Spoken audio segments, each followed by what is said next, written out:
Ako si Kuya Ray. Tamad ako pero mahilig ako magbutingting. Ito nga, meron akong portable stereo CarPlay. Kakabit ko sa kotse ko. Tara, samahan niyo ako, kabit natin sa kotse ko. Nabili ko nga pala tong unit na to sa Temu. Para siyang Shopee sa Pinas. Kalaban ng Amazon dito sa US. Ang maganda lang, mas mura ang price.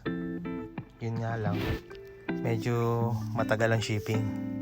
Pero sulit na rin, at least nakatipid, diba? Kaya, Temu, baka naman. Yan nga pala, malapit na ako sa kotse ko, nasa labas na ako ng bahay. Ayun, nakita na. Eto na, buksan ko na yung pinto, wait lang. Tadaan! Ang dumi, diba? Gulat kayo, no? Uy, teka lang boy, baka masira. So, eto na nga. Sinimulan ko lang magbutingting. So, kinabit ko na yung holder dun sa unit. Tapos, kinabit ko siya dun sa pinaka-windshield. So, madali lang to. Plug and play lang. Testing ko na siya sa iPhone. Sa CarPlay. Working naman. Either pwede mo siyang ikabit sa cable or via Bluetooth. So, sulit na sulit to. Ayos ang pagkabili ko rito. So, ito na yung finished product after 10 years. Hindi naman. After installation lang.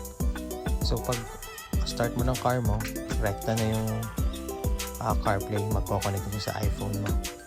And yeah, madali lang siya gamitin. Users friendly. Kaya nyo na yan. Malaki na kayo. Kung ako nga, nadalian lang. Kung bumili man kayo nito, tignan nyo na lang yung users manual. Madali lang. Marunong naman kayo magbasa eh. So, I think maayos to. Sulit ang pagkabili ko rito. And everything is good. That's all. Thanks for watching.